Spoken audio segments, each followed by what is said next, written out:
everybody, and welcome to the Aggieville Alleycats podcast. Where come rain, shine, or anything in between, we're here to deliver to you the Kansas State sporting news that you so love. I'm Ace Edwards, right alongside Connor Baltazar.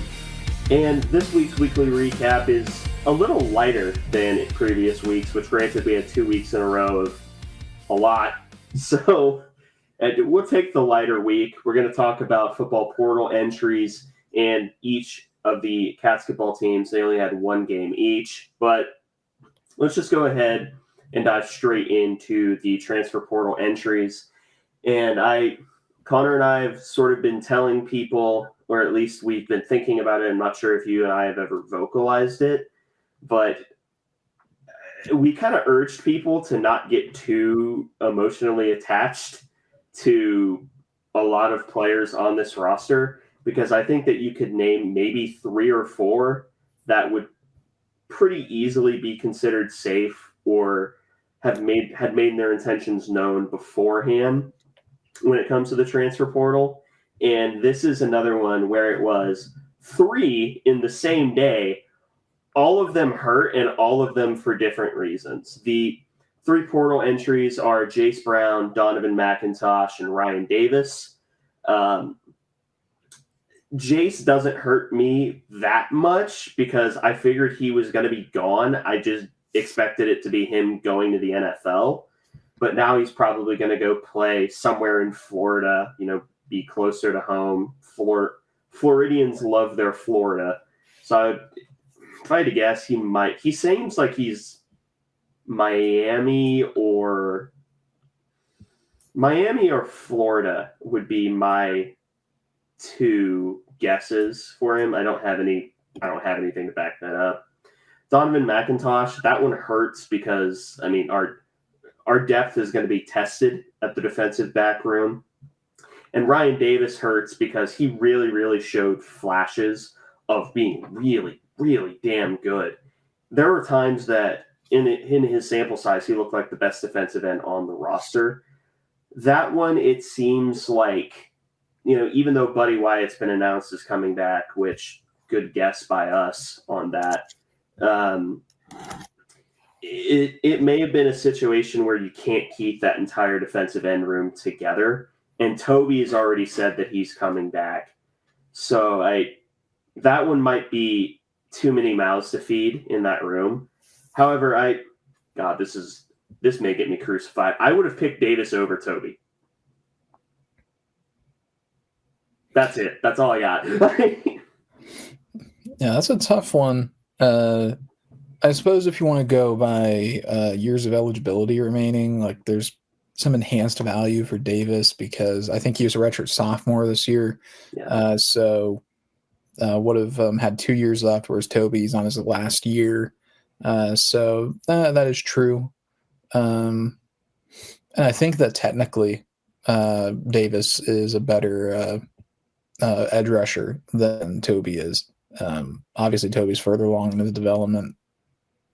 It's tough for me not to say Davis because, I do have a soft spot for Ryan Davis, as you do as well, just because that was a guy that we were really high on out of high school, and I think he's shown the flashes, like you said.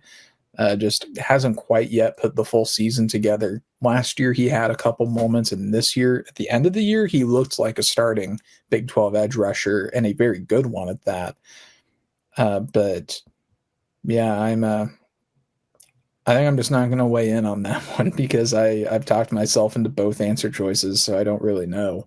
But yeah, losing Davis definitely hurts. He was someone I was hoping that we could lock down for next year. McIntosh, he definitely had some issues in coverage this year, but he has a great frame and good athleticism and still had a few decent moments, I think. Was someone I think we could have built around and developed a little bit more. And then, of course, Jace is an obvious one that hurts. I still thought he could come back, but I definitely didn't think he was going to transfer. I thought, like you said, it was going to be to the draft. So it kind of stings for that reason. And also because I don't think we can replace him. I don't think that we can go out and get someone of comparable skill in the portal. with Jace Brown. That's something that we just have to develop internally. And Jace Browns just do not grow on trees. We saw throughout the Kleiman era. Jace Brown's about the only wide receiver development success story for a high school guy that we recruited. I mean, because Malik Knowles was actually a Bill Snyder recruit. He was that old. Played a bit as a redshirt freshman in 2018. We didn't really do a whole lot of development of wide receivers in the Kleiman era. Other than Jace, Trey Spivey played a bit early, but he had his own issues. Yeah. So it kind of stinks seeing one of the better receivers that K-State's had in the last decade head out. Like, I get it's part of the game, part of a big coaching change. Doesn't mean it doesn't sting a bit, while still understanding that, we knew this was going to happen in regards to just lots of players and lots of good players leaving. Yeah, it absolutely sucks. And I agree with you. We're not going to replace Jace Brown 1-for-1, but I do think that there are ways for us to get production from the receiving room as a whole. Because as it stands right now, Jerron Tibbs has not announced that he is transferring out. I don't know if he will or if he won't. I hope he doesn't, because, when he was the actual wide receiver 1 towards the back end of the year, I thought he was actually quite good when given that opportunity. There's still some young guys on the roster, LP4, Larry Porter the fourth, which was, I think he was either number 1 or number 2 for both of our recruiting rankings last year. He would have been 2, because I think Kira would have been 1. Oh, that's right. No, he was fighting for 2 or 3 then, because it was JoJo Scott, who's also still on the roster as of now, and Larry Porter the fourth were both fighting for that second spot. And then Adonis Moise showed that he was able to get on the field early this season. We need and Derek Sally, I think, actually looked really good during the JUCO National Championship, and it also helps that he was wearing the K-State gloves. So I think that you don't need to replace Jace Brown perfectly to have an offense that is good or solid. You do need at least 1 or 2 more pieces in the receiving room that are at least speculative pieces. Weirdly enough, this is where I would be like, maybe JD Davis breaks through. He's not in the program anymore, and he left in the middle of the year. And so they need something in the portal. They're not going to attract a sort of 1A option in the portal, because they couldn't keep their 1A option from the portal. And it'll be interesting to see how things pan out there.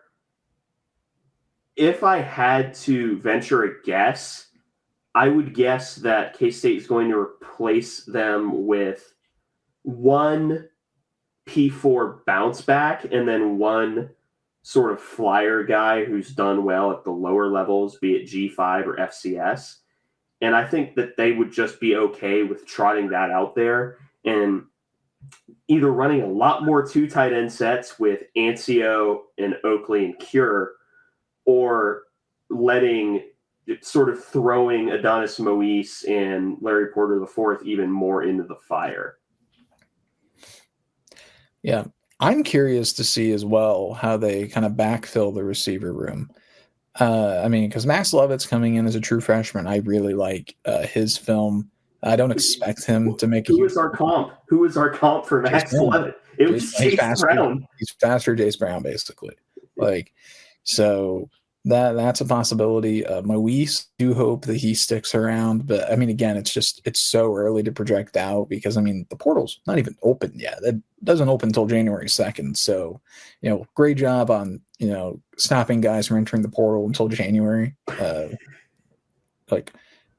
It just changed from I am entering the portal now to I am entering the portal in 2 weeks. So, but yeah, I'm hopeful that Derek Sally can provide something for us. I think he moves well in space and he has some good traits. it, I'm just like, I'm trying to temper my expectations on him because the track record of JUCO wide receivers and doing anything at the Power 4 level is not great right now. I mean, Malik Benson is like the only one in like the last 4 years that's like not even just been good, but produced. Everyone else is combined for like 2.5 catches. So it's not looking good, but still willing to give him a shot. Otherwise, yeah, it's going to probably be portal guys. I'd like to see if we can take a shot at like some of the bigger names, but I mean, a lot of those guys are going to be going for the SEC, I think, or the Big Ten. It's going to be tough to compete with the money wholesale there, especially as we're in the process of building a staff that, right now there's like, I think we've made 3 staff announcements so far, or 2 and then a GM. So obviously there's a few, there's a few that are kind of like, yeah, they're probably happening, but they haven't been publicly announced. They're not in Manhattan. Like right now, it's just like practicing. It's just Buddy Wyatt and Stanton Weber like doing high fives, and like that's it. Like, but I don't know. I'm curious to see how this portal cycle goes. Obviously, I want Klein to be successful, but it's probably for the best if Texas A&M loses this game on Saturday. I hope they lose like 63-62 or something like that. We have the legendary 7 overtime game again. I would be totally fine with that. Like I want this to be a LSU A&M game or a K-State A&M game or a Chiefs Rams game from that one time. I can't remember what year that was, but I think it was maybe 18 or 19, something around there. Like, so I don't know. I'm curious to see what we do, but yeah, it's just gonna be so tough to project things right now, just because.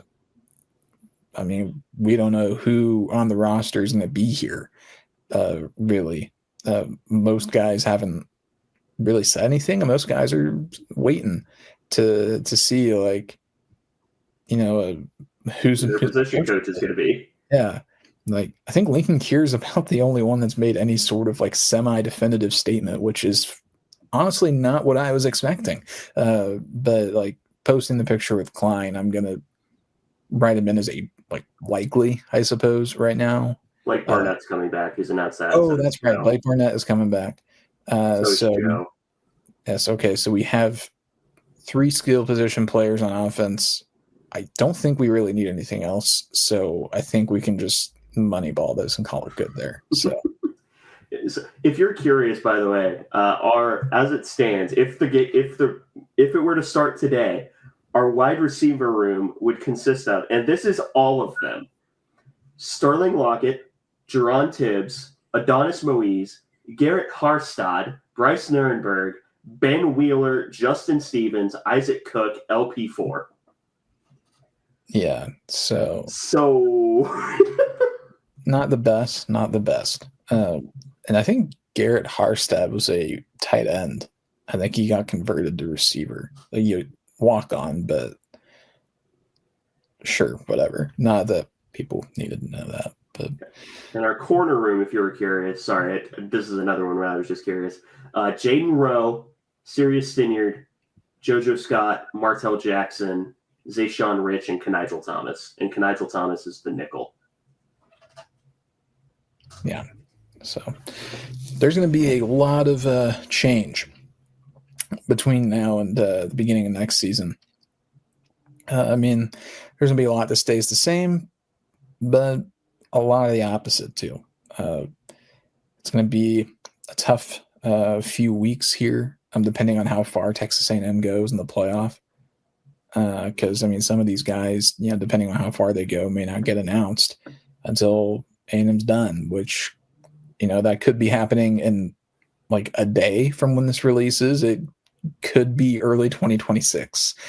And if they win the day after this episode releases on December 20th, and they're not going to play again for like 11 or 12 days, I think. So that automatically, that's pushing an extra week and a half out. That's another week and a half that we torture Colin Klein with 2 jobs at the same time. So, yeah, it'd definitely be good for K-State to get things set in stone sooner. Also, Colby McAllister is gone as well. I'm not sure if we said that, but I don't think we did, but you're right. Which really sucks because, obviously he was hurt all year and didn't play, but he was someone I think that was really close to taking the next step last year, and I think was due to kind of really emerge this year as a really solid player for K-State. So it does really stink that Colby's career didn't end the way that we hoped it would at K-State. But still, another kind of defensive backfield development success story, of which there are many for this past K-State staff. That trio of Van, Joe Klanderman, and Kleiman, they did a really great job. Developing DBs. Though I will say that I think a big reason why Coleman McAllister transferred out is how good Daniel Cobbs was. Just sort of because Daniel Cobbs basically jumped over Colby McAllister whenever he got hurt. And I don't think that, because I think Daniel Cobbs, if we're going based off of old JUCO rules, God knows how that eligibility is going to pan out. They could get free eligibility for life. Who knows? But Cobbs still has 1 more year left of traditional eligibility. So it might have been, I'm not saying definitively, because I think that they would have moved Cobbs back to true free safety, which I think is more natural position.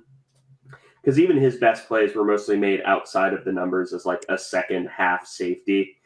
But I think that he just kind of overtook them, and that was it. You still have a lot of safety. I'm not worried about the safety room, really. Granted, they're 1 entry away from me being worried about the safety room. But yeah, plus MJ Graham had a bit of a rough game in the JUCO National Championship. So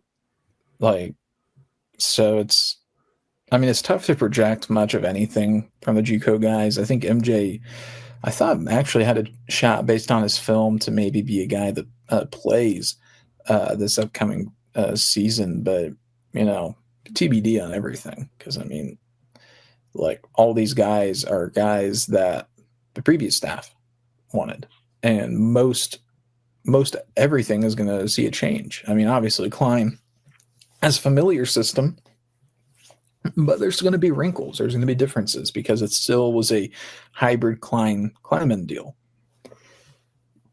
And then whoever brings in defensive coordinator is probably going to have their own spin as well. So I don't know. I'm curious to see how this all shakes out. But we did have a portal edition, our very first one. That is funny because the portal's not open yet. Yeah. So I don't know how we did that, but yeah, we added a transfer punter, Dylan Davidson, from Emporia State. If you go and look at his stats, they're actually remarkably similar to Simon McClannon's. He averages, I think, 1 more yard per punt, but their punts of more than 50 yards, their touchbacks, and their punts inside the 20 are all just about the same. Davidson is younger than McClannon. He was a redshirt freshman this year. McClannon, I think, was a redshirt sophomore, I think. So they may just be bringing him in to replace Tegan Cobb, who transferred out or has announced he's transferring out. But yeah, that's the first major program shifting splash of the offseason is backup punter from Emporia State. So, Natty. Yeah, everyone is ecstatic over here at the Manhattan branch of the world headquarters. So, yeah, it's going to be a fascinating portal season. You and I are probably going to be extremely busy whenever I say we, as if we don't literally just talk about it anyway and then show up on random Thursdays to record. Pray for Drew Galloway. That man is about to go through it so bad. Yeah, this is going to be a hectic holiday season for the pros whose content we just steal and regurgitate on this show. That's not true. That's not true. We have our own perspectives, but no, those guys are going to be really busy. Everyone that covers K-State sports, obviously, especially the people actually doing all of this work and Veneer are going to be busy. Yeah, lots of guys are going to be portaling out. Lots of guys are going to be portaling in, and we're going to have to do a ton of retention recruitment on guys currently on the roster that we want to keep. So it's going to be busy, busy, busy. And throw in Klein, who, right now he's doing 2 jobs. Like, it's not a lot of sleep coming up for these guys.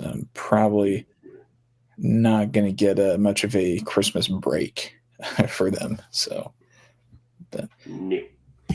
But, hey, that's the job sometimes. But anyway, now we can talk about the Catsketball team, starting with the men's team. Oh, we got one more thing to talk about football. It's Buddy Wyatt. Yeah, that's right. We ended up retaining him, which my bets were LePac and Wyatt for most likely. My picks for wanted most were Middleton, Wyatt, and LePac. Middleton obviously didn't happen, but it's looking like, it is confirmed that Buddy Wyatt's coming back. And I can't imagine a world where Brian LePac is not on the staff in some capacity. Yeah, I totally agree.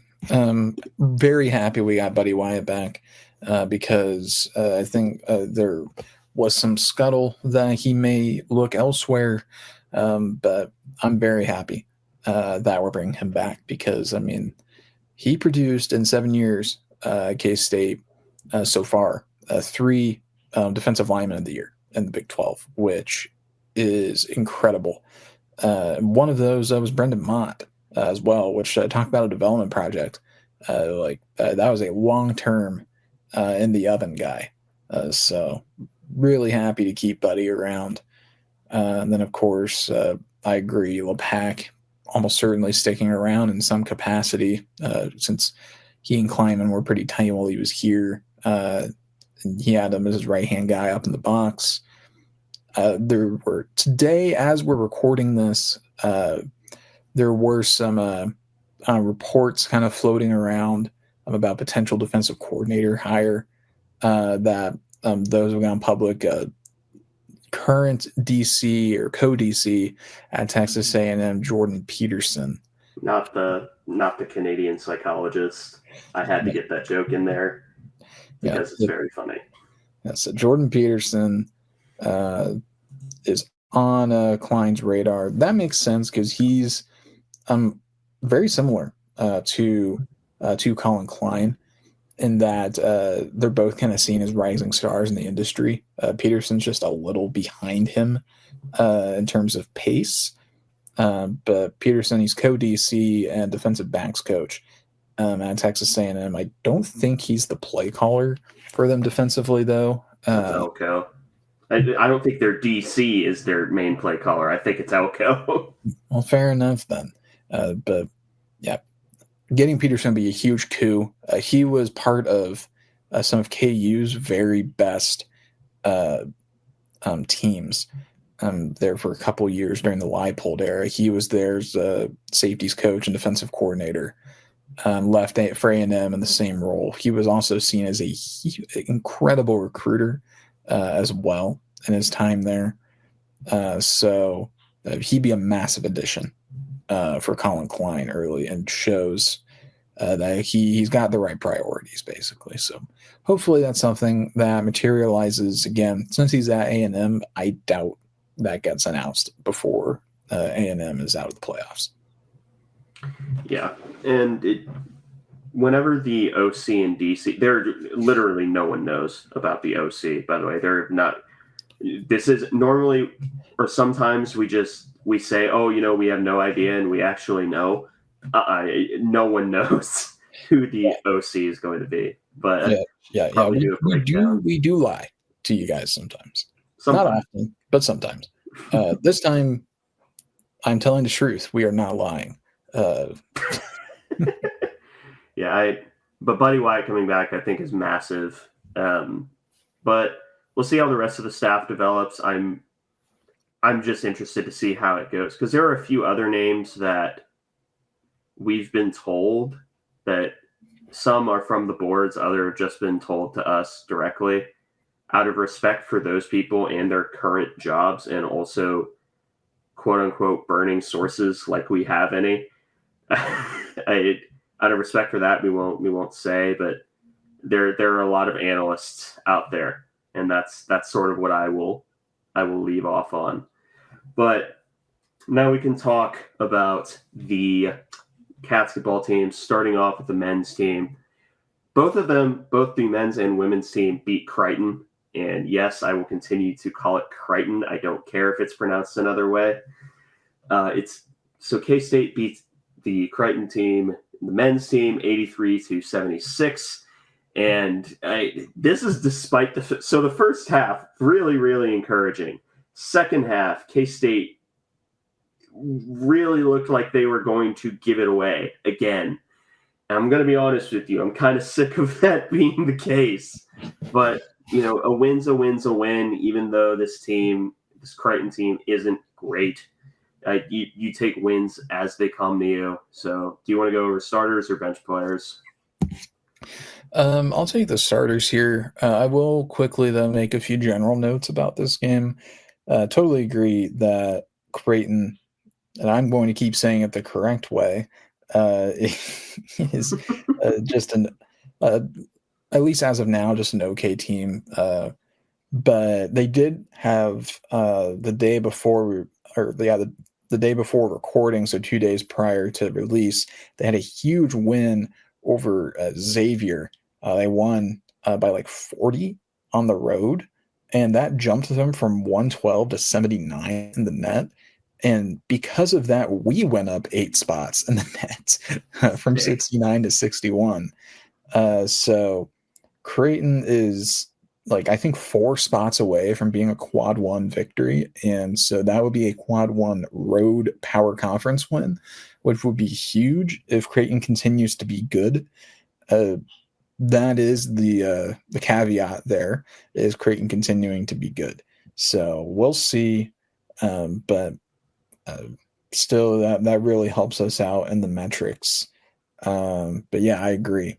This was a game that I was happy. And then the second half happened and we won, but I wasn't really that happy about it. But we can go through the starters now, starting, of course, with Abdi Bashir, who got off to a blazing hot start in this game, had 9 of our first 15, and then had some big shots late.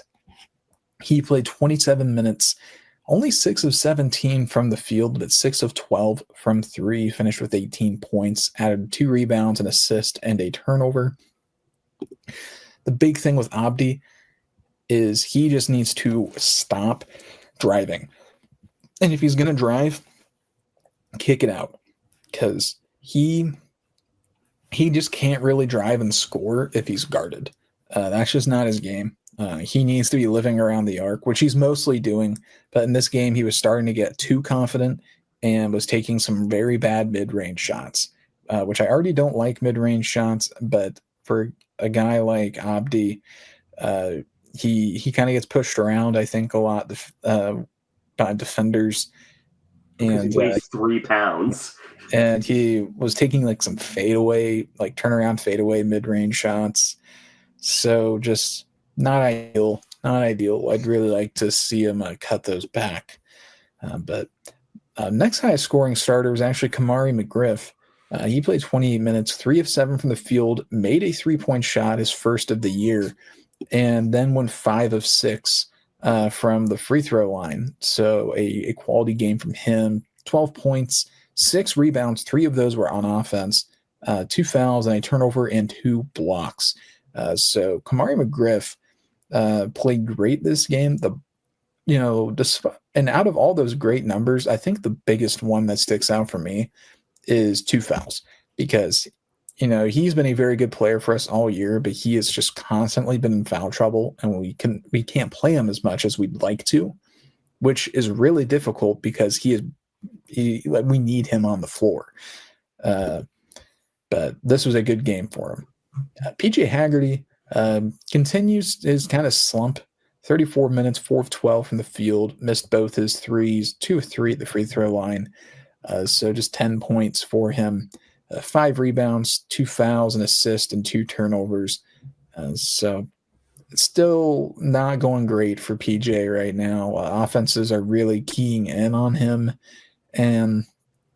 or defenses, I should say, and he's I think really struggling with it right now. But at the very least, he's still making his free throws, but not getting to the line as much as he'd like. 12 field goals, but only 3 free throw attempts. I think right now he's trying a bit too hard to draw the fouls, and that's hurting him. If he can get back to his old ways, just drain a few more buckets and just play more physicality as opposed to looking to get the foul, which sometimes you do, but I think he's doing it too much right now, and that's hurting him. So hope he gets that figured out. Then Nate Johnson, Elias Rapiak, 25 minutes played for him, 4 of 5 from the field, made his 1 3-point attempt, 6 rebounds, 3 of those on offense, did foul out late in this one, and then added 2 assists, no turnovers, 9 points. He had some very dumb fouls late in this game, but really otherwise, he actually had a fairly decent game. He still, weirdly enough, despite being one of the better on-ball defenders on this team, he still sometimes falls asleep when he's off-ball defending, and that's kind of hurting him. But I think he has a super high ceiling, and offensively, it's starting to come together for him. He's been more efficient. He's hitting a couple of threes here and there. He's not high volume, but if he's taking open threes and keeping defenses honest, that's really awesome. That's what we need him to do. But yeah, so a solid game for him, but got to cut down the fouls, got to clean up the off-ball defense. And then last, Nate Johnson, 32 minutes for Nate, only 3 of 10 from the field, only 2 of 7 from 3, so just 8 points for Nate, 4 rebounds. 1 of those on offense, just 1 foul though, so played clean defense. Then threw in 6 assists, just 2 turnovers, a block, and 4 steals. So a very productive day for Nate Johnson defensively, and some of the defensive counting stats.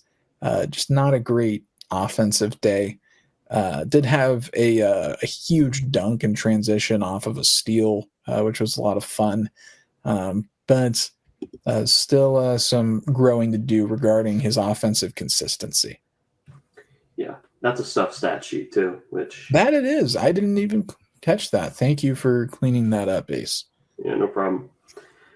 Speaking of stuff stat sheets, you have the leading scorer of the game off the bench, and that's David Castillo, continuing his ascension up the ranks because he's been damn good this year. 23 minutes, 7 of 11 from the field, 2 of 4 from 3, perfect 3 of 3 on his free throws, 2 rebounds, 3 fouls, 3 assists, and no turnovers, a block, and a steal for 19 points. I think you and I made the executive decisions that we do not count turnovers in stuffed stat sheets. Even technically, you would need one. I'm not going to punish him for not turning the ball over. Like stuffing the stat sheet isn't this arbitrary award that we give out anyway. But David Castillo has, we mentioned it 2 weeks ago. There are times that he was straight up the only bright spot on this team. And that's just really great to see, especially because he looked really bad last year. Like there are very few times that I've ever looked at a K-State player and I'm like, yeah, he doesn't belong. That was David Castillo last year, and he's just done an excellent job of not only looking like he belongs, but actually being really, really good this year. But all the rest of the players were role players, got their time in. Doreen Buka plays 11 minutes, 1 of 3 from the field, 3 of 3 from the free throw line, 5 rebounds, 2 of them offensive, 2 fouls, and assists, and a turnover for 5 points. Taj Manning plays 13 minutes, 1 of 2 from the field, 5 rebounds, 2 of them offensive for 2 points. And then CJ Jones plays 7 minutes, 0 of 1 from 3 and the field, 2 rebounds, and a foul.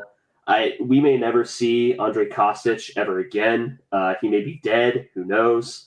But we may never see him again, and that really does make me sad. Andre is in the penitentiary right now. Penitentiary. As things stand. So, yeah, he is in old Jerome's doghouse, mainly because I think he sucks at defense and stays up late talking to his friends in Europe. And which, like I don't know, most developmentally advanced 18-year-old away from home, I guess. Like most advanced executive decision-making prowess from an 18-year-old I've ever seen. But yeah, David Castillo, it's absolutely crazy to me that we're sitting here, after a road win against a power conference team, a fringe quad 1 win, and we're talking about David Castillo as things stand at this exact moment, maybe being like the most consistent player on this roster. Like, that's absolutely insane to me. Like, if you told me prior to the season that David Castillo is going to be the best player on this roster, I would assume half the team is dead. I think, I probably would have had to do that too. I mean, I wouldn't even watch the games probably. Because last year he just didn't play well. He made 1 2-point shot, or 2 2-point shots all of last season.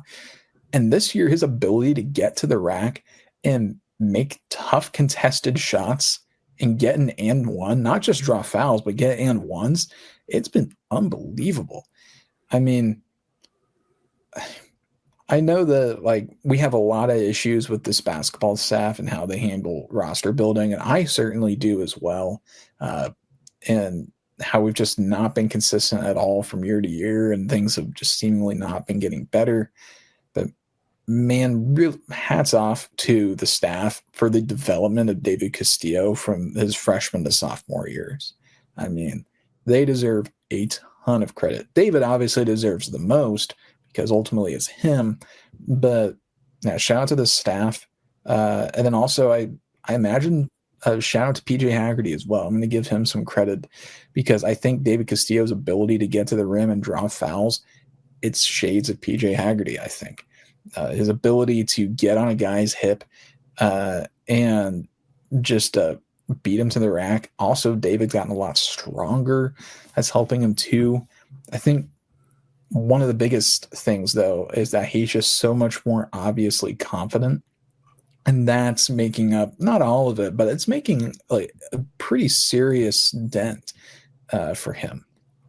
But yeah, watching David Castillo this year, it's genuinely one of the best parts of K-State men's basketball right now.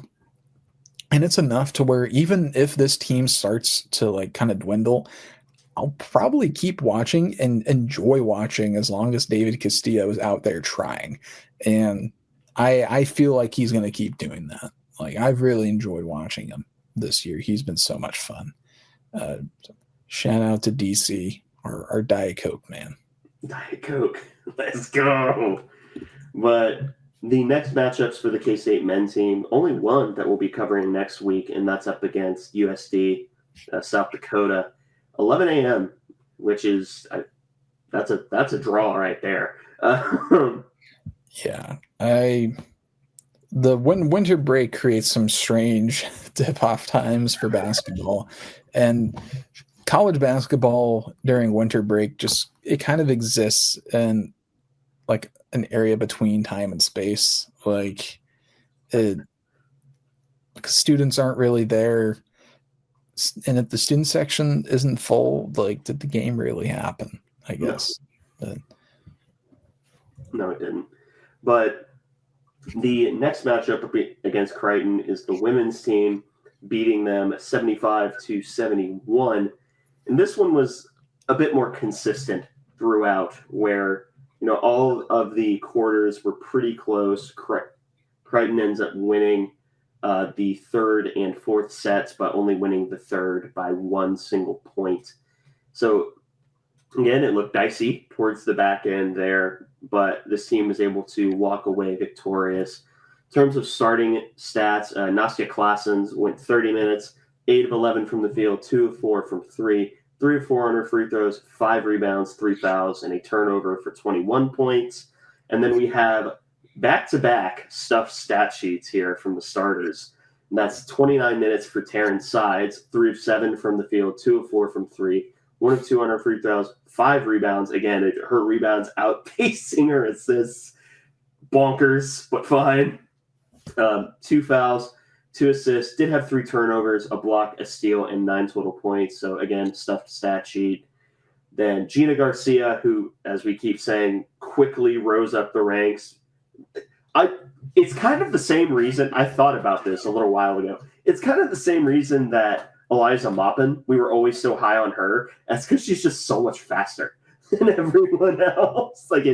And she just plays with her hair on fire and is a guard. So those are already my favorite things. But she goes 25 minutes, 4 of 8 from the field, 1 of 3 from 3, 6 rebounds, 1 foul, 6 assists, 3 turnovers, a block, 3 steals for 9 total points. And then the back end of the starters is Janessa Cotton, playing 18 minutes, 1 of 7 from the field, 6 total rebounds, 2 of them offensive, 2 fouls, an assist, and 3 turnovers with a steal. And then Brandy Herod goes 15 minutes, doesn't attempt a shot from the field, 1 of 4 from the free throw line, 4 fouls, a steal, and a point. That is a brutal stat line. That is tough.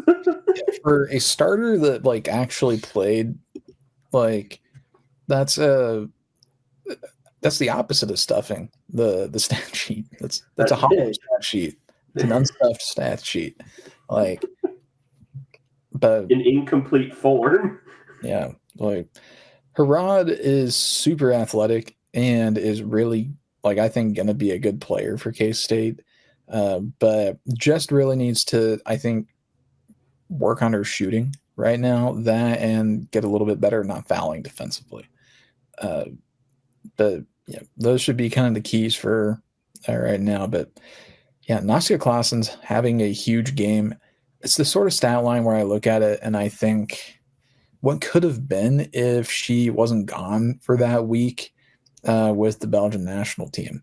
I think this team might be in a bit of a different place if she hadn't done that. Obviously, he can't really ask an international player to not do that because, playing with your international team, that's for a lot of those players the biggest honor that you can get.